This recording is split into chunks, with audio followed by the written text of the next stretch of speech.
Thank you so much. That was a great introduction, wasn't it?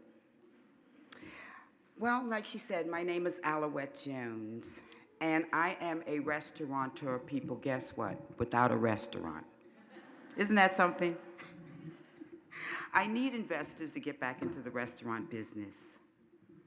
I grew up in the old village of Mount Pleasant, South Carolina, back in the 50s, when everything was just sweet and subtle and food was fresh and clean. So my concept was, through my grandmother, to create something unique that Charleston wasn't even accustomed to at the time. So I decided to open up what was called a holistic soul food restaurant.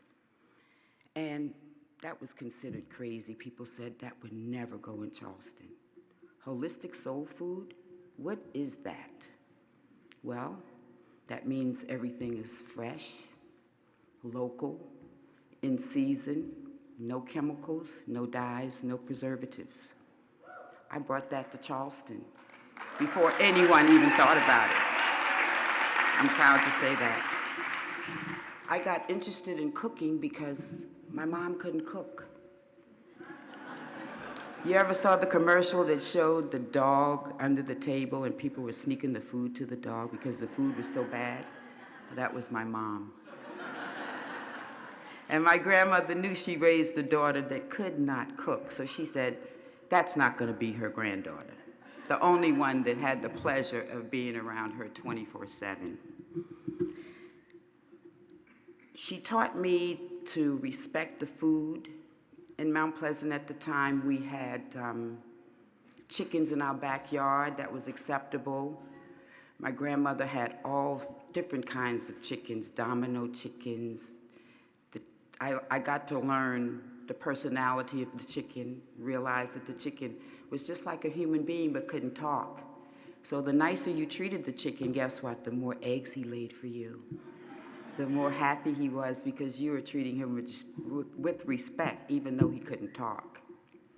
I learned to respect growing the vegetables in season instead of dealing with the chemicals. My grandmother showed me how to just put salt water on the vegetables, and she made sure I learned not to pick the perfect vegetable. She said, if it doesn't have a hole in it, you shouldn't eat it either. Because the bugs had enough common sense to leave it alone. The restaurant business has taken me many, many places, but I really got into the holistic end of it because guess what, people? I survived stage 3 breast cancer.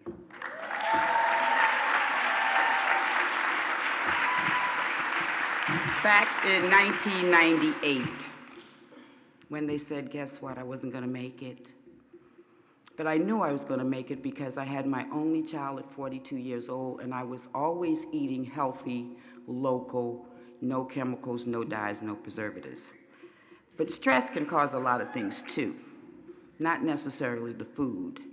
But now I've learned in the past how to control stress, how to not let anything worry me, and to move forward. So I was pleased to come here tonight to share my story briefly and to make sure that I convey that food is fuel. We should live to eat, not eat to live. We should start asking what's in our food, where did it come from? And if you see a watermelon that's served to you in the wintertime or collard greens served to you in the summer, you should think about it. These are not summer or winter vegetables or fruits. So we need to be conscious. We need to start asking what's in the food. Where did it come from? We need to find out what the nitrates do to the body, what the dioxins do to the body. So since I know all these things, I stepped out on faith and decided to open up the only holistic soul food restaurant in or on the East Coast, I would imagine. So, well, that's why I'm here. So I can have some compassion for from people, and they can realize that there is no holistic soul food restaurant in downtown Charleston. Charleston being the #1 tourist destination in the nation should have me somewhere downtown, don't you think? With that in mind, I can bring you my cultural food. I can bring you some more jazz, blues, good soul food, R&B music. You got that right. The only lima beans is made without any animal products.